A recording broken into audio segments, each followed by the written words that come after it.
विश्रामपछि स्वागत छ। हामी यति बेला प्राइम टाइम्सको इलेक्सन अपडेटमा छौँ र निरन्तर रूपमा विभिन्न ठाउँहरूमा भइरहेका मत परिणामको विषयमा पनि जानकारी गराइरहेका छौँ। विभिन्न स्थानको अवस्था हेर्दा यति बेला स्वतन्त्र उम्मेदवार महानगरपालिका उपमहानगरपालिकामा पनि निकै अग्रस्थानमा छन् र फराकिलो मतान्तर पनि बनाएका छन्। स्वतन्त्र उम्मेदवार कसरी अगाडि आए, राजनीतिक दलहरू किन पछाडि परे लगायत यो समग्र निर्वाचन प्रणालीका विषयमा हामी कुरा पनि गर्न चाहन्छौँ। हामीसँग यति बेला कुराकानीका लागि स्टुडियोमा हुनुहुन्छ वरिष्ठ अधिवक्ता एवं विश्लेषक गुणनिधि नेउपाने। सर नमस्कार, स्वागत छ। यति बेला परिणाम आइरहेको छ विभिन्न स्थानहरूबाट, पालिकाका मत अपडेटहरू पनि आइरहेका छन्। यसलाई कसरी हेरिराख्नु भएको छ यहाँले? अब त्यसलाई धेरै अस्वाभाविक म मान्दिनँ र धेरै मान्छेहरूले एउटा यङ जेनेरेसनले नयाँ खालको लिडरसिप पनि आओस् भन्ने चाहना थियो। यद्यपि हामीले छलफल गर्दाखेरि नयाँ नेतृत्व आइहाल्ला र यहाँ यति स्थापित पार्टीका मान्छेहरू छन् भन्ने कुराहरू हामीले सहज रूपमा स्वीकार्न पनि गाह्रो थियो। तर पनि कस्तो थियो भने यङ जेनेरेसनमा नयाँ मान्छेहरू आउने, नयाँ मान्छेका एजेन्डाहरूलाई मन पराउने, यद्यपि किनभने पुरानो मान्छेहरूको एजेन्डा उहाँहरूले कतिचोटि घोषणापत्रमा राख्दाखेरि पनि साकार भएन। काठमाडौँ महानगरपालिकाको नेतृत्व अहिले लिइरहेको व्यक्ति भर्खरै चुनावको कारणले उहाँ नेतृत्वविहीन हुनुहुन्छ। उहाँले विद्यासुन्दर साक्यजीको पर्फर्मेन्स हेर्दाखेरि त असाध्यै यति ठुलो पार्टीको त्यो लेभलमा आएको मान्छेको पर्फर्मेन्सै जिरो लेभल। त्यही कुरा पुरानो मान्छेमा अब चिरीबाबुले फेरि ललितपुरको कस्टमा उहाँले गरे हुनाले उहाँ लिड गरिरहनु भएको छ। त्यसकारण अब हामीले कहाँ भोट हाल्यौँ त्यो आफ्नो ठाउँमा होला, तर यङ जेनेरेसन भेल्यु चाहने व्यक्ति, इथिकल व्यक्ति र राजनीतिलाई बिजनेसको रूपमा हेर्नु हुँदैन, यसलाई इथिकल बेसमा यसलाई अगाडि बढाउनु पर्छ। जनताका मिनिमम बेसिक रिक्वायरमेन्टहरूलाई पुरा गर्नेतिर राजनीतिक व्यक्तित्वहरू लाग्नुपर्छ र यसलाई आफ्नो पार्टिजनको मात्रै लोकल लेभलमा नहेर्ने, त्यसपछि आएर टिकट दिँदा पनि आफूभन्दा नजिकको, आफूसँग नजिकको, आफ्नै सक्यो भने आफ्नै फ्यामिलीको दिने यो प्रवृत्तिबाट मान्छेहरू कता कता फ्रस्ट्रेटेड चाहिँ यो त प्रारम्भिक नतिजा हो। झन्डै हुन त दोब्बर यति बेला 15,500को हाराहारीमा बालेन्द्र शाहले काठमाडौँमा लिड गरिरहेको अवस्था छ र त्यसपछिको उम्मेदवार नेकपा एमालेको र नेपाली कङ्ग्रेसको 800को हाराहारीमा छ। मतगणना त अझ धेरै बाँकी छ, तर के बालेन्द्र शाह आउलान् जस्तो लाग्छ यहाँलाई विश्लेषण गर्दा? अब त्यो ठ्याक्कै भन्न सक्ने अवस्था किन छैन भन्दाखेरि अब अहिले जहाँ जस्तै 32 नम्बर वडामा गनियो भन्ने कुरा आयो, 1, 2, 3मा गनियो भन्ने कुरा आयो। त्यसले गर्दाखेरि अब एउटा त्यो सेन्टिमेन्टलाई क्याच गरेर होल कभर गरेको रहेछ भने आउने सम्भावना पनि बढ्दै गयो। तर अहिले नै बालेन्द्र शाह नै आउनुहुन्छ भन्न सक्ने अवस्था छैन। अब अर्को, किनभने यो त हजारौँ भोट गन्न बाँकी छ। अहिले सामान्य अब 100मा लिड गरिएको कारणले गर्दाखेरि फोरकास्ट गरिहाल्न मिल्ने अवस्था त्यो सँगसँगै काठमाडौँ उपत्यका मात्रै होइन, जनकपुरमा मनोज शाह, धनगढीमा गोपाल हमालले पनि स्वतन्त्रबाट उम्मेदवार दिनुभएको थियो, उहाँहरूले पनि लिड गरेर राख्नु भएको छ। यसलाई के दलीय अलिकति जनताले दलप्रति अविश्वास गरेको, अर्थात् जो आश्वासन विगतमा दिए ती आश्वासन पुरा गर्न सकेनन्, त्यसकारण नयाँ रुचाए भन्न सकिन्छ? जनकपुरको केस त अलि फरक हो जस्तो मलाई लाग्छ। किनभनेदेखि जनकपुरमा जुन एउटा 5 दलीय कोलिसनको हिसाबले क्यान्डिडेट दिइयो, त्यसमा चाहिँ बेसै भएको मान्छे बागी भएको कारणले गर्दाखेरि 5 दलीय त्यहाँ स्थानीय त्यहाँको लिडरसिप गरिरहेको व्यक्तिहरूको ब्याकअप भएको कारणले गर्दाखेरि त्यो खालको आएको परिणाम हो। त्यहाँ धनगढीको एक्ज्याक्टली मलाई त्यति थाहा भएन। उहाँ विगतमा पनि गत 5 वर्ष अगाडि पनि चुनाव लड्नु भएको थियो र यत्तिकै रूपमा प्रतिस्पर्धीमा हुनुहुन्थ्यो उहाँ पनि। हुन्थ्यो। त्यसकारण अब यो के देखिन्छ भन्दाखेरि पार्टी करिब करिब अब हामी 46 सालदेखि अहिले गर्दाखेरि 30 वर्षभन्दा बढी भयो होइन। र यो लामो अवधिमा पार्टीले गरेका क्रियाकलापहरूमा कहीँ न कहीँ जनताको असन्तुष्टि पर्याप्त रूपमा आयो र बुद्धिजीवीहरूले पनि यसलाई राम्रोसँग नजिकबाट निहालिरहेको अवस्था के छ भन्दाखेरि मैले तमाम क्षेत्रमा जस्तै लयर्सहरूको हेरियो, प्राध्यापकहरू हेरियो, अब शिक्षकहरूको हेऱ्यौँ, डाक्टरहरूको यो चुनावकै सन्दर्भमा पनि हामी सँगै बसेर पनि उ गऱ्यौँ। तर कहीँ न कहीँ अब एउटा लेभलको एउटा जेनेरेसनको व्यक्तिहरूले अब कहीँ न कहीँ पार्टीलाई छोडेर त अहिले मल्टिपार्टी सिस्टमभन्दा उत्तम सिस्टम त छैन भन्ने कुरा कन्भिन्स भएको छ सबै। तर मल्टिपार्टी सिस्टमभित्र पनि जुन एउटा प्रवृत्ति अहिले हाबी भएर अरूका कुराहरू पनि नसुन्ने, भेली बेस पोलिटिक्सलाई पनि अगाडि लान कता कता हिचकिचाए जस्तो, अब जबरजस्ती जस्तो के टिकट दिँदाखेरि पनि जनताले कता खोजेको छ तर चाहिँ जस्तै उदाहरणको लागि चितवनकै कुरा त यहाँ दिनुभयो, चितवनकै कुरा दिनुभयो होला अथवा काठमाडौँकै कुरा दिनुभयो होला। अहिले उम्मेदवारहरूको बारेमा मैले यहाँबाट बोलिरहँदाखेरि उहाँहरूलाई स्वास्थ्य दुःख त लाग्ला, तर पनि जनताको सेन्टिमेन्ट त्यता थियो जस्तो मलाई लाग्दैन। अब त्यसको रियाक्सन पनि स्वाभाविक रूपले भोट कास्ट गर्दाखेरि आउँछ। यो गठबन्धनलाई कसरी हेर्नु भएको छ? यति बेला गठबन्धनको परिणाम हुन त नेकपा एमाले र गठबन्धनका बिचमा प्रतिस्पर्धा चलिरहेको छ, केही स्थानमा एमाले पनि गठबन्धन गरेको छ। यो गठबन्धनलाई कसरी हेर्नु भएको छ? होइन, गठबन्धन वास्तवमा जसले गठबन्धनको विरोध गर्यो त्यो व्यक्तिले गठबन्धनै नगरिदिया भएदेखि त उहाँलाई ठडाउँदाखेरि ठिकै हुन्थ्यो। मैले यो गठबन्धन स्वाभाविक अहिले किन भनिरहन्छु भन्दाखेरि हामी त असाध्यै 107 दिन जति जुडिसियरीमा चोलेन्द्र शमशेर जवराको विकृति विसङ्गति विरुद्ध लाग्यौँ। यही प्राइम टिभीमा पनि सुरुमै अब ऋषिजीले यहाँ ल्याएर बोलाउनु भयो उहाँलाई र उहाँ बोलेकोबाट यति एक्सपोज हुनुभयो कि देशको प्रधान न्यायाधीश, धेरै मान्छेहरू सर्वोच्च अदालतको प्रधान न्यायाधीश भन्छन्, यो उहाँ देशको प्रधान न्यायाधीश हो। सर्वोच्च अदालतका न्यायाधीशहरू हुन्छन् तर देशको प्रधान न्यायाधीश, न्यायपालिकाकै लिडर, त्यस्तो मान्छे कुनै पनि एउटा व्यक्तिले भनेर, कुनै राजनेताले भनेर, कुनै एउटा पद, एउटा मन्त्री उहाँलाई, यो त धेरै गुण सेपरेसन अफ पावरको तपाईँ मोन्टेस्क्यूले धेरै अगाडि परिकल्पना गरेको यही कारणले जुडिसियरीलाई सेपरेट राख्नुपर्छ एक्जिक्युटिभबाट, र एक्जिक्युटिभबाट सेपरेट हामीले राखेनौँ भने त्यो जुडिसियरी कहिले पनि स्वतन्त्र हुन सक्दैन। स्वतन्त्र जुडिसियरी छैन भनेदेखि डेमोक्रेटिक भ्यालुजहरू, इथिकल पोलिटिक्स, यी चिजहरू सबै समाप्त भएर जान्छन्, त्यो एक्जिक्युटिभले कब्जा लिन्छ भन्ने आधारमा सेपरेसन अफ पावरको कन्सेप्ट ल्याएको। र बिपी कोइरालाको पालामा हरिप्रसाद प्रधानलाई यहाँ लिएर आइयो र 8 सालदेखि 13 सालसम्म उहाँ प्रधान न्यायाधीश हुँदाखेरि उहाँले के भन्नुभयो कि यो त कार्यकारी भनेको त सधैँ यो त चिल हो, यसले जनताहरूलाई एउटा चिलले त्यो कुखुराको माउले चल्लालाई धोपे जस्तो जुडिसियरले धोप्नुपर्छ, नभएदेखि त एक्जिक्युटिभले त जनतालाई ट्याप्प टिपेर सधैँ जनताका अधिकारहरू अपहरण गर्न सक्छ। त्यसो भएको हुनाले जुडिसियरलाई स्वतन्त्र राख्नुपर्छ, यसलाई एक्जिक्युटिभबाट एकदमै स्ट्रङ राख्नुपर्छ र त्यही कारणले स्वतन्त्र न्यायपालिका संसारभरि चाहिन्छ भन्ने। अदालतले नै प्रधानमन्त्री बनाइदियो र गठबन्धन पनि मजबुत बनाइदियो नि फेरि। अब एक्ज्याक्टली यहाँले भने जस्तो अब एउटा कुरा के भने अदालतले गठबन्धन, अब भाषा ठिक छ यहाँले प्रयोग गरेकोमा मैले त्यही नै प्रयोग गराउन अलि रुचाउनु होला, यहाँले प्रयोग गर्नुभयो त्यसमा पनि अन्यथा छैन। अदालतले बनाएको होइन, अदालतले प्रधानमन्त्री बनाइदियो, त्यसपछि प्रधानमन्त्री बनाउन दलहरू एकजुट भए, एकजुट भइसकेपछि गठबन्धन त्यही बाटो उब्जियो।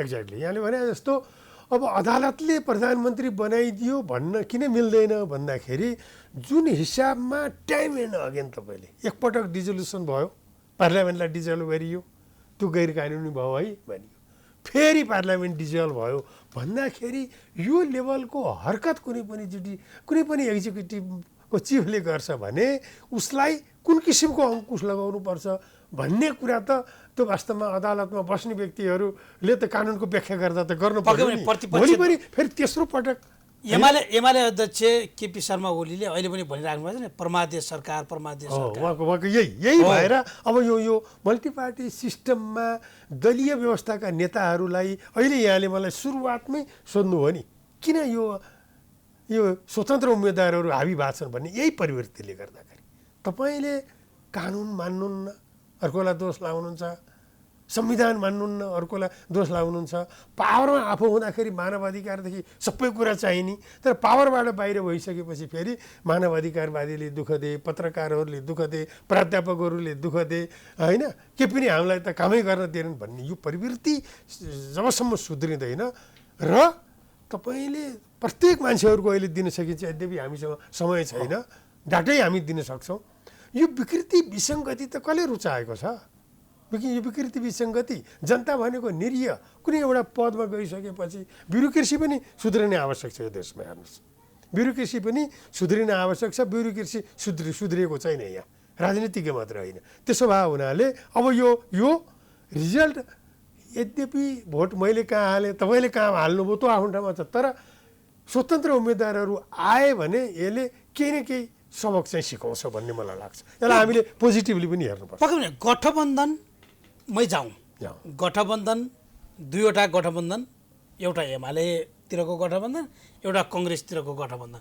यो गठबन्धनले कसलाई फाइदा भएको छ? यति बेला त हुन त कङ्ग्रेस र एमाले मात्रै प्रतिस्पर्धामा देखिन्छन्।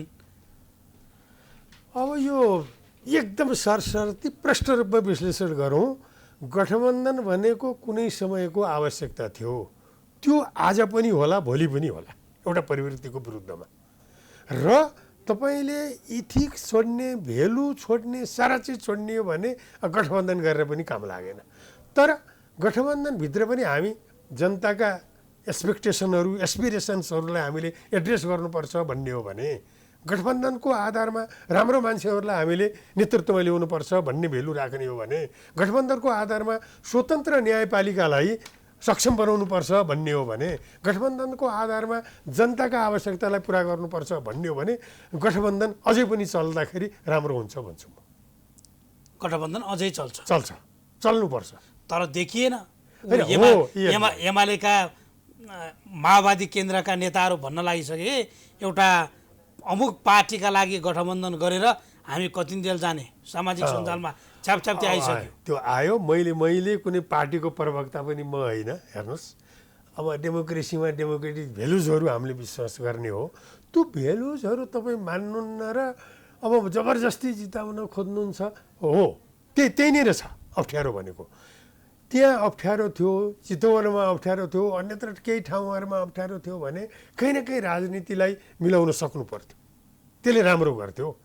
अमुक पार्टी भनेर उहाँहरूले भन्न खोजेको यदि साँच्चै यहाँले पनि गर्न खोजेको नेपाली काङ्ग्रेसप्रति गर्न खोज्यो भने नेपाली काङ्ग्रेसलाई त सबैले अहिले त अप्पर ह्यान्ड थियो नि, अप्पर ह्यान्ड थियो। कम्युनिस्टहरू एक किसिमले फेलियर भएको अवस्था थियो, जनताले चाहेको पनि थिएन। त्यस्तो अवस्थामा एक्लै पनि लड्ने एक किसिमको छुट थियो होला। तर पनि 20 सिटको नेपाली काङ्ग्रेस आएर शेरबहादुर देउवाले नमान्दा बारम्बार रिक्वेस्ट गरेर आएको हो नि त। त्यसकारण उहाँहरूले कस्तो भएको छ भने प्रधानमन्त्री देउवाले कङ्ग्रेसलाई फाइदा भएको छ, यो गठबन्धनले घाटा भएको छैन भन्दै हिँडिराख्नु भएको थियो।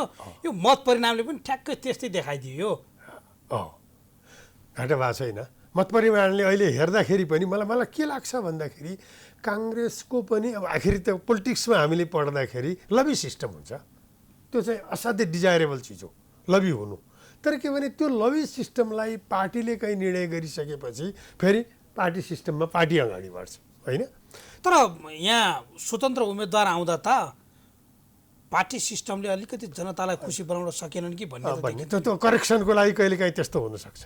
सेयर ब्रोकरहरूको कुरा गर्दाखेरि कहिलेकाहीँ के हुन्छ भने एकदमै सेयरहरू डाउन भयो भने डाउन हुँदै गयो भने हाई लेभलमा गएको सेयर यो त करेक्सन हो भनिन्छ नि। करेक्सन जहाँ पनि चाहिन्छ, रियलाइजेसन जहाँ पनि चाहिन्छ। त्यसो भए हुनाले मलाई त या मैले कुनै पर्टिकुलर पार्टीलाई भोट हालेर मैले भोट नहाले पार्टी, मैले भोटै नहाले बालन शाहजी आउनुभयो भने म त बेखुसी हुन्न, किनभने यो त करेक्सन हो। नयाँ मान्छे आउनुहुन्छ, नयाँ मान्छेले लिडरसिप लिनुहुन्छ, उहाँले राखेका जुन एजेन्डाहरू छन् साँच्चै ल म भिडियो राखेर अनि मेरो एक्जिक्युटिभ कमिटीको निर्णय गर्छु, यत्रो ट्रान्सपेरेन्सी नि। त्यस्तो गर्न खोज्ने त्यो हिम्मत चाहिन्छ। होइन भने अब मल्टी पार्टी सिस्टम आयो देश नबनाउने, गणतन्त्र आयो देश नबनाउने, अनि आफ्नै पेट भर्ने आफ्नै किसिमको नातेदारहरू पोलिटिक्समा ल्याउनको लागि यो मल्टी पार्टी सिस्टम हो। हामी असाध्यै पेसेन्सले कुरा गर्दाखेरि यो आक्रोश प्राध्यापक, डाक्टर, जनतामा पनि छ र जनताले अब जिन्दगीभरि यही पार्टी हालियो भनेर भोट हाले होलान्, परिणाम अर्कै होला अलग हो। तर परिणाम बालन शाहको पक्षमा आयो भने पनि त्यसलाई चाहिँ आश्चर्य मान्न मिल्दैन। यहाँले गठबन्धन कायम रहला भन्ने कुरा पनि गर्नुभयो होइन, गठबन्धन त्यो भनिरहँदा गठबन्धनको औचित्य के होइन, गठबन्धन किन मैले यो कुरा गर्दैछु भन्दाखेरि अब यहाँ दुईवटा कुरा गरौँ, हामी बास नभइकन कुरा गरौँ। नेपाली काङ्ग्रेसको त वास्तवमा गठबन्धन नगरे पनि केही थिएन, त्यो कुरा आएकै हो पार्टीभित्र, गठबन्धन गर्नुहुन्न भन्ने कुरा पनि थियो। यति बेला एउटा कङ्ग्रेसलाई हेर्दा त एमाले कङ्ग्रेसको प्रतिस्पर्धा नै हुने देखिएको अहिले हुन्थ्यो, केही फरक पर्ने थिएन। तमाम ठाउँमा अहिले गठबन्धनका उम्मेदवारहरू जित्नु भएको छ, लेफ्टिस्ट उम्मेदवारहरू, त्यहाँ काङ्ग्रेसहरू आउने सम्भावना थियो हेर्नुहोस्। तर यद्यपि झिनो मतले काङ्ग्रेस त के भने 40 मतदेखि 400 मतदेखि 200 मतदेखि हारेका त कैयौँ 40-50 सिटहरू छ गत चुनावमा। हामीले एनालाइसिस गरेको हो, यहाँहरू त पत्रकारहरू एनालाइसिस गर्नुभयो होला। त्यसकारण हामीले काङ्ग्रेस आओस् नआओस् भन्दा पनि काङ्ग्रेसले त्यो लेभलको पर्फर्मेन्स गरोस् भन्ने पनि चाहन्छौँ नि हामी। क्यान्डिडेट दिँदा पनि नैतिकवान क्यान्डिडेट पनि दियोस्, पर्फर्मेन्स पनि राम्रो गरोस्, इथिकल पनि दियोस् होइन। बिपी कोइरालाको पार्टी, सुशील कोइरालाको त्यो सादगीपन त्यो पनि चाहन्छ नि काङ्ग्रेसमा पनि। काङ्ग्रेस त्यस्ता मान्छेहरू पनि छन् नि। त्यसो भए हुनाले हाम्रो भनाइ के भने त्यसरी काङ्ग्रेस अगाडि बढोस् एउटा। दोस्रो कुरो, एक दुईवटा इलेक्सन हार्दाखेरि पनि फरक पर्दैन। मान्छेले उदाहरण दिन्छन् इन्डियन काङ्ग्रेस जस्तो। इन्डियन काङ्ग्रेस त्यो हुनुमा धेरै फरक छ। इन्डियन काङ्ग्रेसको अल्टरनेटिभमा आएको मान्छे कस्तो मान्छे आयो तपाईँ हेर्नु न। नन करप्सन, अहिले पनि मोदीलाई करप्सन गर्यो भन्न मान्छेले सक्दैन, तर अलि हिन्दुइजमलाई बढी बढायो दियो कि भन्ने कुरा आउँछ। मैले अस्ति नसिरुद्दिन शाहको एउटा सानो आर्टिकल हेरिरहेको थिएँ, उहाँलाई त्यस्तो भए रहेछ। यद्यपि महात्मा गान्धीलाई नाथुराम गोडसेले मारेको कारण के थियो भन्दाखेरि तिमीले 13 लाख चाहन्छन् त्यो बेलाको, किन मुस्लिमहरूलाई इन्डियामा राखेर त्यो तिमीले कम्प्रोमाइज गर्यौ भन्ने कुराहरूमा अब हिन्दूवादीहरू अलि एक्सट्रिमिस्टहरूले त्यस्तो कुराहरू जस्तो तपाईँले भनेअनुसार कङ्ग्रेसले उम्मेदवार चयन गर्दा त विभेद त गरेकै हो नि। उम्मेदवार चयन गर्दाखेरि केही ठाउँहरूमा विवेक गरेन भन्ने मलाई लाग्छ। केही ठाउँ काठमाडौँ उपत्यकामा हेर्नुहोस् न, चुनावी तालमेल कङ्ग्रेसको महाधिवेशनको तालमेलकै कारण सिर्जना सिंहलाई टिकट दियो र अहिले यो अवस्था आयो भनिरहेछन् मान्छेहरू। अब सिर्जना सिंहलाई टिकट दिएको मेरो कुनै पनि गुनासो छैन, किनभने उहाँ पनि पोलिटिक्स गरेको मान्छे, गोर्खामा पनि लिडरसिप लिनु भएको रहेछ। नेविसमको शङ्करदेव क्याम्पसमा पनि उहाँले पम्फा भूषाललाई नै हराउनु भएको रहेछ हेर्नु। तर यति आइदियो, तर कुरा के आयो भने सिलसिला रूपमा उहाँले कोट्याउन किन बिचरा कोट्याउनु भएन। आफ्नो श्रीमान अगाडि बढिरहेको बेला उहाँले हस्तक्षेप गर्ने कुरा पनि आएन। अब गणेश मानको बुहारी नै उहाँ होइन। गणेश मानको योगदान भने त एक किसिमको एउटा तपाईँले कल्पना पनि गर्न नसक्ने योगदानको काठमाडौँ भ्यालीभित्रको त्यो फ्यामिलीको मान्छे होइन गणेश मानको। त्यस कारण उहाँको बारेमा त कुनै गुनासो के पनि थिएन। तर उहाँको बारेमा गुनासो नहुँदा हुँदै पनि पार्टीका जिन्दगीभरि काम गरेका त्यागी मान्छेहरू, जस्तै उदाहरणको लागि तीर्थराम डङ्गोलको कुरा गरौँ। तीर्थराम डङ्गोल भनेको यस्तो मान्छे हो, डङ्गोल परिवारमा हेर्नुहोस्, त्यस्तो मान्छेले टिकट नपाउँदाखेरि केही न केही गुनासो उहाँहरूको आयो होला। पोलिटिक्स गर्ने मान्छेको त गुनासो त आउँछ नि। त्यसो भए हुनाले सिर्जनालाई दिँदाखेरि पनि अब त्यति काङ्ग्रेसलाई ड्यामेज भएको होइन। अब भोलि रिजल्ट के आउँछ, तर तीर्थराम डङ्गोललाई दिँदाखेरि अझ उत्तम हुन्थ्यो काङ्ग्रेसको लागि। यो माहौल अझ राम्रो बन्थ्यो होला कि भन्ने पनि मलाई। अब यो मत परिणाम हुन त प्रारम्भिक मत परिणाम यति बेला चलिरहेको छ। यो अवस्थाले हेर्दा कङ्ग्रेसले धेरै ठाउँमा लिड गरेको छ, अग्रस्थानमा छ उसले, त्यसपछि नेकपा एमालेको छ। यो चुनावी परिणाम अग्रताको हिसाबले यही अनुसार आउला के अनुमान गर्नुभएको छ यहाँले? अग्रता त अब त्यो त एक्सपेक्टेड हो। यसमा अब कङ्ग्रेसहरू नै अगाडि आउने हो अहिलेको चुनावमा, चाहे कोलिसन भएर होस् चाहे कोलिसन नभइकन कङ्ग्रेस नै अगाडि आउँथ्यो। किनभने त्यो बेला जुन बेला कम्युनिस्टहरूको कोलिसन भयो त्यो कोलिसनले गर्दाखेरि अब जनताहरू पनि त्यति प्रिपेयर थिएन, झ्याप्प अनि इलेक्सन आयो। त्यसले गर्दाखेरि कङ्ग्रेसलाई त्यति बेला राम्रै ड्यामेज भयो होइन। 22-23 सिट जति प्रत्यक्षमा जित्नु भने त एक किसिमको लज्जास्पद हो कङ्ग्रेसको लागि त एकदमै। त्यस्तो हुँदै होइन। समानुपातिकमा राम्रो ल्याएर त्यसकारण हो यो अवस्थामा आएको हो। त्यसकारण पनि मान्छेले के भनिरहेको थियो भने लिडरसिपको कारण हो कि होइन, लिडरसिपले अलिकति राम्रो किसिमले हेर्न सकेन कि भन्ने थियो। तर भइरहेका लिडरसिपको कुरा गर्दाखेरि त तपाईँलाई काङ्ग्रेसको लिडर बनाउनु मिल्दैन, मलाई बनाउनु मिल्दैन, हामी लिडर हुने होइन। फेरि भित्रको फेरि त्यही भित्रको फेरि लिडर भएर एक्ज्याक्टली यहाँ भएको कुरा के छ भने अब पार्टी सिस्टममा एउटा त्यो भाइसिस भने पनि हुन्छ, त्यो रिफर्म पनि हुन आवश्यक छ। पार्टी सिस्टममा पार्टीभित्र रिफर्म हुनु पनि आवश्यक छ। पार्टीले यो चिजलाई हेरेर विदिन इन्ट्रा पार्टी र इन्टर पार्टीको स्ट्राटेजी चाहिँ बदल्नुपर्छ। इन्ट्रा पार्टीमा पनि तपाईँले जस्तै हाम्रो पार्टीमा अहिले 2टा महामन्त्रीहरूले जित्नुभयो नि, यही प्रकृति हो। बालेन शाह जसरी अगाडि बढ्नु हो हामी अहिले भन्दैछौँ, त्यहाँ त फोरकास्ट नै गरेको थियो पर्सन टु पर्सन गरेर। मलाई होला र गगनजीको बारे विश्वप्रकाशजीले पनि महामन्त्री जित्नु होला र गगनजी त जित्नुहुन्छ भन्ने नै थियो। विश्वप्रकाशजीको एलायन्स अलिकति विक मान्छेहरूसित थियो, तर फोरकास्ट गर्दाखेरि ठ्याक्कै मिलायो। त्यो किन भएको मन त मान्छेले परायो नि कार्यकर्ताहरूले। त्यस कारण म यहाँलाई किन यो कुरा भन्दैछु भन्दाखेरि त्यहाँ पनि रिफर्म खोजेकै छ, होल जनताले पनि रिफर्म खोजेकै छ। अब यसलाई जबरजस्ती लान्छु भन्ने हो भने जबरजस्ती लान खोज्ने प्रवृत्ति चाहिँ गर्लाम गुरुङ ढल्छ है। यो चाहिँ एकदमै म फोरकास्ट गर्दैछु। एउटा मतदाताको यहाँ पछिल्लो परिणाम हेर्दा पनि के देखिन्छ भने नेकपा माओवादी केन्द्रको हँसिया हतौडामा कङ्ग्रेसले भोट हाल्न कन्जुसियता गरेको देखियो। गरे होला त्यो म भन्दिनँ। कङ्ग्रेस कठिन हुँदो रहेछ होइन। अब त्यो जो मतदातामा एउटा जो भनिरहेका एउटा तपाईँले भने जस्तो कठिन छ। अर्को भोट हाल्नलाई हाम्रो जुन लेभलको वृद्ध बुवा आमा उमेरको मान्छे छ उहाँले सरासर भोट हाल्नुभयो क्या। अब त्यसलाई चेक गर्दाखेरि त तलमाथि आउनु पर्थ्यो। त्यो किसिमको छनौट गर्ने किसिमको सोचाइ अब त्यहाँ त्यतापट्टि उहाँहरू लाग्ने त्यो मनस्थिति त्यो माइन्डसेट त्यो परिवर्तन गर्नको लागि त अलिकति जस्तो गठबन्धन छ, गठबन्धनभित्र मेयरले जति मत ल्याएको छ उपमेयरले त्यति ल्याउनु पर्ने। तर यहाँ त के देखियो, कङ्ग्रेसको उपमेयर छ भने उसको बढी मेयरको कम, त्यसपछि माओवादीको उपमेयर छ भने माओवादीको बढी कङ्ग्रेसको कम।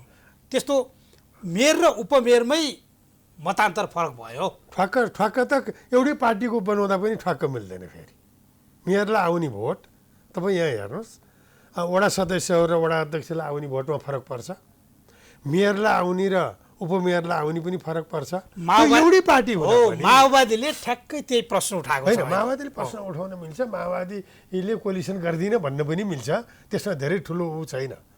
किनभने हामी माओवादीका बारेमा उहाँहरूले पोलिटिक्स गर्ने मान्छेले केही न केही आफू मजबुत हुनको लागि अरूलाई आक्षेप लगाउनु स्वाभाविक हो। तर उहाँहरूको धरातली हेर्दाखेरि धेरै खस्केको छ।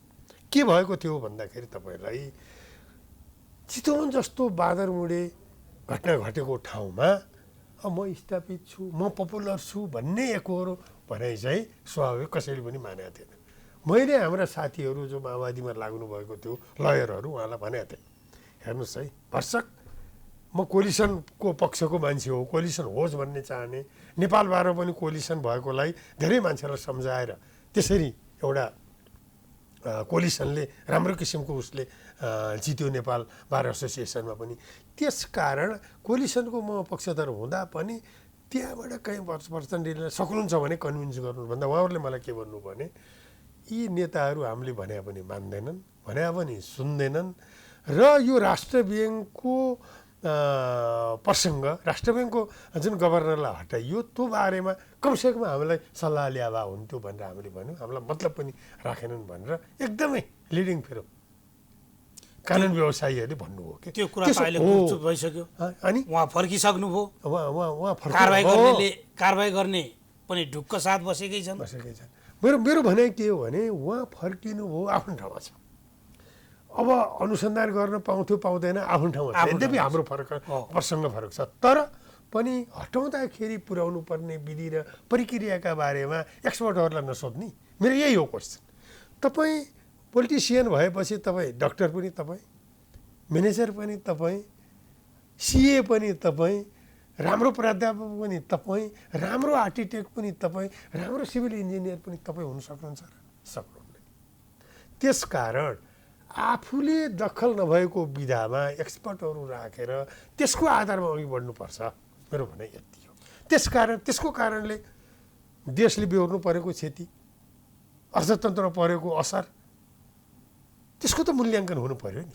त्यसकारण मलाई हटाउनु छ भने पनि विधि र प्रक्रिया नपुर्याएको भन्ने कुराहरू देखिएको छ त्यहाँ।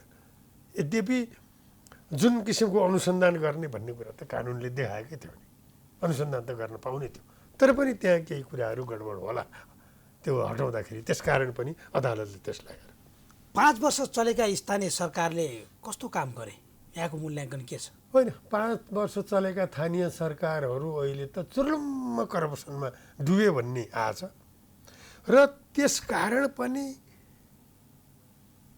पार्लियामेन्ट छोडेर मान्छे स्थानीय तहको नेतृत्व गर्न गइरहेको छ।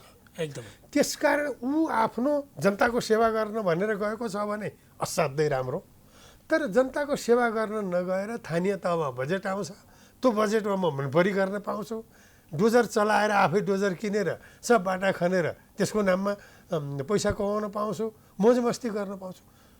त्यसकारण यदि त्यही प्रवृत्तिको लागि स्थानीय तहमा जान खोजिएको हो भने योभन्दा विडम्बना केही हुँदैन, यो ठुलो विडम्बना हुन्छ। खर्च हेर्नुहोस् न, निर्वाचन खर्च यत्रो खर्च गरेका छन्, जितेपछि उठाउनु त पर्यो नि। एक्ज्याक्टली। अब मेरो भनाइ के हो भने यस्तो खर्च गर्नै हुँदैन। जुन निर्वाचन आयोगले तोकिदिएको छ त्योभन्दा बाहिर जानु पनि हुँदैन। खर्च गर्ने होडबाजी गरेर पनि तपाईँ कहीँ निष्कर्षमा पुग्नुहुन्छ, तपाईँ सुविधाको होडबाजी गरेर कहीँ निष्कर्षमा पुग्नुहुन्छ, तपाईँलाई पजेरो चढ्ने, पजेरो पछिको अर्को कति करोडको पजेरो चढ्ने, यो सुख सुविधाबाट पनि तपाईँ कहीँ निष्कर्षमा पुग्नुहुन्छ। जनता हेर्नुहोस्, जनता कहाँ छन्, जनतालाई हेर्नुहोस्, त्यो हलो जोतिरहेको मान्छेलाई हेर्नुहोस्, त्यो दाउरा र घाँस बोकिरहेको महिलालाई हेर्नुहोस्, तिनीहरूले स्वास्थ्य नपाएको अवस्था, तिनीहरूको मोर्टालिटी रेट कति छ त्यो हेर्नुहोस्। त्यति बेला बुझ्दैनन्, सुन्ने समयमा त पैसा लिएर घर घर पुगे। अब पैसा लिएर घर घर पुग्ने मान्छेको भन्दा पनि यस्ता मान्छेलाई इग्नोर गर्ने क्यापेसिटी पनि जनताको नभएको पनि होला। जो मान्छे साँझ बिहान राम्रोसँग खाना पाएको छैन, उसले राम्रो किसिमको खाना खुवाउँदाखेरि खायो होला बिचरा, उसले त्यो किसिमको सोच्ने क्यापेसिटी राखेन होला। तर यी मान्छे करप्सन गरेका पैसा लिएर बाँड्ने भनेको त्यहाँभन्दा अनइथिकल केही हुन्छ। त्यसकारण यसलाई त सुन्नुहोस्, एउटा यसैमा जोडेँ मैले। कोरोनाको बेला मानिसहरू घर जाँदा पैदल हिँडेर पुगे, तर मत हाल्नुपर्ने अवस्था आयो। आफ्ना कार्यकर्ता ओसार्न काठमाडौँमा कति बस आए, त्यसले पनि देखाउँछ नि। यो त विडम्बना हो, यो विडम्बना हो। वास्तवमा कोरोना मात्रै होइन, आफ्ना लिगल इस्युहरू उठाउनको लागि नेपालगञ्जदेखि हिँडेर आएर सर्वोच्चसम्म आएर मान्छेले कुराहरू उठाए होइन।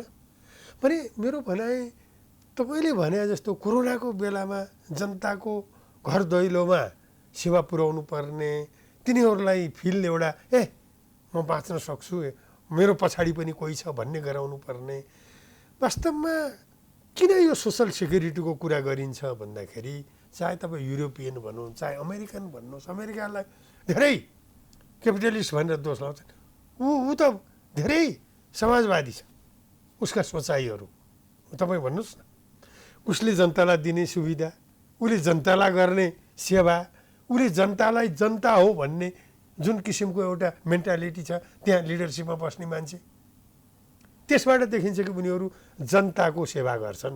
अब यहाँ त के भने तपाईँ पद पाउने बित्तिकै भोलिदेखि प्रत्येक पदमा बस्ने व्यक्ति उसलाई सबभन्दा सेवा सुविधा चाहिने, सायद तपाईँ राष्ट्रपतिलाई हेलिप्याड बनाउने कुरा गरियोस्, यो देशमा आवश्यक होइन। हस् एकैछिन हामी निर्वाचनको बहसमा छौँ, खास गरी परिणामको समीक्षा पनि गरिरहेका छौँ, स्थानीय सरकारको 5 वर्षीय कार्यकालको समीक्षा पनि गरिरहेका छौँ।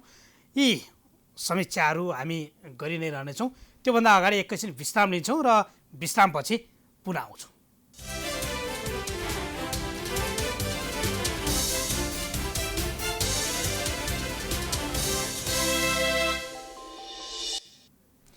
विश्रामपछि स्वागत छ। हामी प्राइम इलेक्सन अपडेटमा छौँ र निरन्तर रूपमा कहाँ कति मत कसले पाए भन्ने विषयमा जानकारी पनि गराइराखेका छौँ। यति बेला काठमाडौँ महानगरपालिकाको पछिल्लो अपडेट आएको छ हामीसँग आएको पछिल्लो अपडेट अनुसार स्वतन्त्र उम्मेदवार बालेन्द्र शाहले 1890 मत पाउँदा नेकपा एमालेका उम्मेदवार केशव स्थापितले 1097 र नेपाली कङ्ग्रेसको तर्फबाट गठबन्धनको उम्मेदवार बनेकी सिर्जना सिंहले 949 मतसहित त्यहाँ प्रतिस्पर्धा चलिरहेको छ। बालेन शाहले अझै अग्रता अलि बढाएका छन्, फराकिलो बनाउँदै लगेका छन्। यो पछिल्लो अपडेट हामीले तपाईँलाई जानकारी गरायौँ। इटरी उपमहानगरपालिकाको पनि आएको छ। हेमकर्ण पौडेल नेपाली कङ्ग्रेसका तर्फबाट 2662 मत र नेकपा एमालेको तर्फबाट 1934 मत सहित यति बेला प्रतिस्पर्धा चलिरहेको छ। हामीसँग हुनुहुन्छ यति बेला कुराकानी गर्नका लागि गुणनिधि नेउपाने, वरिष्ठ अधिवक्ता एकदम विश्लेषक। हामी कुराकानी गर्दै थियौँ दलहरूले स्थानीय सरकार बनिसकेपछि जति जनताको मत जित्नु पर्ने त्यो जित्न सकेनन्। यहाँले नै भन्नुभयो, ठेक्कापट्टादेखि लिएर डोजरदेखि लिएर अब त्यो अवस्था नआउला भन्न सकिन्छ। अहिलेका उम्मेदवार पनि त्यस्तै खाले आएका छन्। यो अहिलेको वास्तवमा यो एउटा मात्रै पक्षले गर्दैन उहाँहरूलाई। उहाँहरूको त एकदमै मनपरी गर्ने करप्सनबाट त यो देशले धेरै छिया भएको छ। यसको वास्तवमा करप्सन गर्ने र जनताका बेसिक निड्समा मतलबै नराख्ने, चाहे तपाईँ काठमाडौँको कुरा गर्नुहोस् चाहे गाउँको कुरा गर्नुहोस्, गाउँमा पनि मान्छेहरूले अब त्यो हामीले भएको स्थानीय निकायको प्रमुख भनेको त उसले त आफ्नो खल्तीबाट पैसा खर्च गरेर नेतृत्व गरेको। त्यो हाम्रो हेर्नुहोस्, म तपाईँलाई भन्दैछु कि त्यति बेलाका प्रधान पञ्चहरूले त्यो 1 पैसा खान्थे भन्ने हामीले कहिल्यै सुनेनौँ। र ती मान्छेहरूले बरु जे खान्थे बरु अरूलाई खुवाउँथे, अरू कहाँ गएर बस्थे। यस्तो प्रवृत्ति थिएन। अब अहिले त के भने तलब तोकिदिएको छ, हेर्नुहोस्, भ्रष्टाचार गरेको छ भनेपछि यस्तो खालको प्रवृत्तिको मान्छेलाई नेतृत्वमा लिएर गएर जनताले के प्राप्त गर्ने त? त्यसकारण जनताले त्यहीँदेखि लोकल लेभलदेखि नै पार्टीगत पनि राम्रो मान्छे, इथिकल मान्छेलाई दिनलाई प्रेसर दिनुपर्छ। पार्टी सिस्टम त संसारभरि यो सिस्टम त तपाईँ अमेरिका गए पनि यही छ, युरोप गए पनि यही छ, बेलायत त मल्टी पार्टी सिस्टमको जननी हो। सिंहदरबारले दूर दराजका समस्या देखेन, जनताको सेवा कस्तो दिनुपर्ने जनतालाई भन्ने बुझेन भनेर सिंहदरबार गाउँ गाउँमा भनियो। तर सिंहदरबारमा मौलाएको व्यतिथि गाउँमै पुग्यो। मान्छेको त प्रवृत्ति हो नि। तपाईँ सिंहदरबारमा पनि कस्ता मान्छेहरू बसे। तपाईँ प्रधानमन्त्रीको लेभलको मान्छेले क्याबिनेट मिटिङमा 5000 भन्दा खर्च नगर्नु। तपाईँ हेर्नुहोस्, एउटा तपाईँको चाहे ब्याङ्क भन्नुहोस् चाहे कुनै संस्थानमा भन्नुहोस्, त्यहाँको खर्च कति होला त एउटा मिटिङको? क्याबिनेट मिटिङ भनेको त कार्यकारी प्रमुखहरूको मिटिङ। यो अरू सुशासनको कुरा आउँछ, भ्रष्टाचार नगर्ने कुरा आउँछ, तर मितव्ययिताको कुरा त हरायो कता। यही त्यस कारण पनि अहिले मान्छेले तपाईँले चाहे काठमाडौँमा स्वतन्त्र आए भन्नु हो अथवा धनगढीमा स्वतन्त्रलाई अलिकति अगाडि गइरहेछन् भन्नु हो अथवा अन्तको जनकपुरको त एक्ज्याक्टली स्वतन्त्र नै हो कि होइन, मलाई त शङ्का छ त्यो। त्यसकारण योभन्दा पनि मान्छेले खोजेको, जनताले खोजेको के हो भने नन करप्ट हाम्रो लिडर होस्, त्यो लिडरले विकास गरोस् र हामी फलानु पार्टी ढिस्कानु पार्टी जोसुकै पार्टीले जिते पनि यो लिडरले राम्रो गरिदियो हुन्थ्यो भन्ने एउटा चाहना छ। पार्टीमा त यद्यपि छन् मान्छेहरू, पार्टीमा भोट हाल्लान्, तर पनि त्यो मान्छेले भ्रष्टाचार गरोस्, मनपरी गरोस्, जनताका डेलिभरी नदिने नेता होस् भन्ने त मान्छेले चाहेको होइन नि। अब अहिले त तपाईँ नेता भएपछि सम्पूर्ण चिजहरू करप्सन पनि छुट। त्यसकारण हाम्रा तमाम जुन संस्थाहरू छन् यी संस्थाहरू असाध्यै एक्टिभ हुन आवश्यक छ। चाहे अहिले हामीले निर्वाचन आयोग भनौँ, चाहे अख्तियार दुरुपयोग भनौँ, चाहे सर्वोच्च अदालत भनौँ, भनेको जुडिसियरी भनौँ, भने तमाम संस्थाहरूले आफ्नो रूपले संवैधानिक कर्तव्य निर्वाह गर्न आवश्यक छ। र उहाँहरूलाई नेतृत्वमा अहिले थानिए त अब 5 वर्षलाई बन्यो, अब मैले जे पनि गरेर हुन्छ यो छुट छ भन्ने 5 वर्ष त ढुक्क भन्ने लाग्छ। यो चाहिँ कुनै पनि हालतमा हुन सक्दैन। यो प्रत्येक पाइलामा जनताले यसको हिसाब किताब लिन्छन्, चुनावमा मात्रै होइन। अब त मान्छे त एक किसिमको यसरी एग्रेसिभ भइसक्यो कि तपाईँले मनपरी गरिरहने भनेर कहाँ छुट दिन्छ र तपाईँलाई? छुट दिँदैन। अब यो किसिमको पनि आउँछ, उहाँहरूले छुट पाउनुहुन्न। यदि त्यो हरकत गर्नु हो भने उहाँ धाराशाही भएर जाने हो, त्यसको छुट छैन। अब निर्वाचन आयोगको भूमिका कस्तो रह्यो निर्वाचनमा? हुन त मत परिणाम आउँदैछ, तर निर्वाचन गराउने विभिन्न ठाउँहरूमा झडपका स्थिति पनि आए, मतपेटिका सर्वसाधारणले आफै बोकेर दौडेको अवस्था पनि देखियो। अब मलाई निर्वाचन आयोगले अब यो मत परिणाम जुन काउन्टिङ हुँदैछ नि, म यहाँबाट यहाँलाई म कुरा गर्न चाहन्छु। वास्तवमा यसलाई यो यति क्रुसियल पिरियड हो नि, मान्छेको एक्सपेक्टेसन। हिजो एकजना न्यायाधीशले फेसबुकमा हाल्नु भएको छ, सम्पूर्ण मान्छेले टिभी हेरे होला भनेर। यो त पक्का पनि हो, करेक्ट हो, मैले त्यही उत्तर हो। किनभने यस्तो चिजलाई प्रायोरिटीमा राखेर मान्छे एउटा म्यानेजमेन्ट गरेर ह्युमन रिसोर्स नसुतेर, यो त तपाईँ एक दुई दिन त नसुत्दा त फरक पर्दैन, पालो दिनुहोस्, तर यसलाई प्रायोरिटीमा राख्नुहोस्। अहिलेसम्म इलेक्सन गराएकोमा एकाध कुराहरूलाई छोडेर निर्वाचन आयोगप्रति नै औँला ठडाउनु पर्ने मैले देख्दिनँ। प्रमुख निर्वाचन आयुक्तले जुन किसिमको एउटा अठोट लिनुभयो, चाहे तपाईँले कोड अफ कन्डक्ट बनाउनदेखि लिएर कोड अफ कन्डक्ट लागू गर्नदेखि लिएर यी कुराहरूले उहाँले अठोट लिएर निर्वाचन अगाडि गएको छ। मलाई त्यसमा धेरै कुरा भन्नु छैन। यद्यपि केही एकाध कुराहरू अब आएका पनि हुन्। यस्ता कुराहरू त जति पवित्रता गर्न खोज्दा पनि आउँछन्। तर अब यो निर्वाचन परिणाम 10 दिन भनेको धेरै लामो हुन्छ। 10 दिनमै आउने देखिएन, यहाँ 10 दिनमा आउने पनि देखिँदैन। 2 दिन भइसक्यो एउटा वडाको पनि परिणाम आएको छैन। 3-4 वडाका छन्, तर परिणाम त महानगरपालिका। त्यसकारण उहाँले अब दिनपर्ने फोकस भनेको यसलाई छिटोभन्दा छिटो परिणाम ल्याउनेमा उहाँले म्यानेज गर्नुपर्छ। हामी प्रविधिका कुरा गर्छौँ, प्रविधिमा जान चाहेनौँ। समस्या प्रविधि त हामी चुनावै प्रवृत्तिमा गएको भए आउँथ्यो काउन्टिङ। अब काउन्टिङ मात्रै प्रविधिमा जान सक्दैन, यसको रिलेसन भनेको चुनावसँग रिलेटेड हो। त्यसको हुनाले अब काउन्टिङ मात्रै म प्रविधिमा लान्छु भनेर यो मेनुअलै हुन्छ। चुनावै प्रविधिमा तर के भने यो मेनुअल हुँदै पनि पार्टीका मान्छेहरूलाई एउटा कन्फिडेन्समा लिएर उहाँहरूलाई एउटा विश्वासमा लिने हो। विश्वासमा लिएर छिटोभन्दा छिटो ह्युमन रिसोर्स जुटाएर, मानव संसाधन हामी भन्छौँ, त्यसलाई जुटाएर छिटो एउटा उहाँको पर्फर्मेन्स अब देखिने भनेको अहिलेसम्मकोमा धेरै क्वेसनहरू छैन, केही कुराहरू भए पनि अब यसलाई छिटो गराउनु पर्ने उहाँको दायित्व छ। अब यहाँले सोधे जस्तो अब छिटमुट घटना, यति ठुलो इलेक्सन एकैचोटि गर्दाखेरि अब सरकारले दिन सकिन्छ एउटा लिमिटेड दियो, तर मान्छे हामीले जे गरे पनि हुन्छ भन्ने उहाँबाट लाग्यो। तर कानुनको घेराभित्र त उहाँ हुनुहुन्छ नि, जे गरेर उहाँलाई हुँदैन। मलाई लाग्छ कानुनले असाध्यै फलो गरेको छ। जो मान्छेले उद्दण्डता गर्नुभयो, मतपत्र बोकेर हिँड्नुभयो, मतपत्र लात्ताले हान्नुभयो, त्यसको त तपाईँको नैतिक भौतिक दुइटै चिजले उहाँलाई हेरेको छ। नैतिकले पनि हेरेको छ र भौतिक कुरा पनि कानुनले अब त फलो गरिरहेछ यसलाई। त्यसो भए हुनाले उहाँ एकदमै अछुत हुनुहुन्न। त्यसलाई कानुनले एउटा ड्यु कोर्स अफ टाइम उहाँले चाहिँ त भोग्नै पर्छ।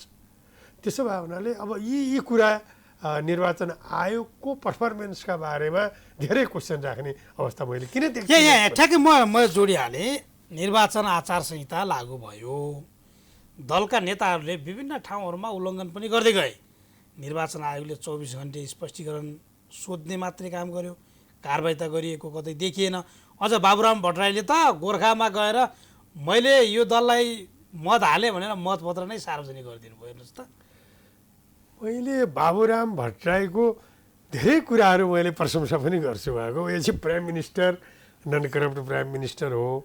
पर्फर्मेन्स पनि उहाँले यो काठमाडौँ भेलीभित्रका बाटाहरू बनाउनमा उहाँको योगदान छ, सेना समायोजनमा उहाँको योगदान छ भन्दै उहाँ किन यो उत्तोलो भन्नुभयो यो मैले आफै पनि बुझेको छैन। उहाँ त भन्दै हुनुहुन्थ्यो मतदान गोप्य हुनुपर्छ भन्ने केही छैन, सार्वजनिक रूपमा पनि गर्नुहुन्छ भनेर भन्दै हुनुहुन्थ्यो। यस्तो कुरा भनेको उहाँले अलिकति उत्तोलुपना हो मलाई लाग्छ। उहाँ फेरि सहज मान्छे हुनुहुन्छ। मैले कुनै समयमा आफू त्रिभुवन विश्वविद्यालयको रेक्टर छँदा उहाँलाई भोगेको छु।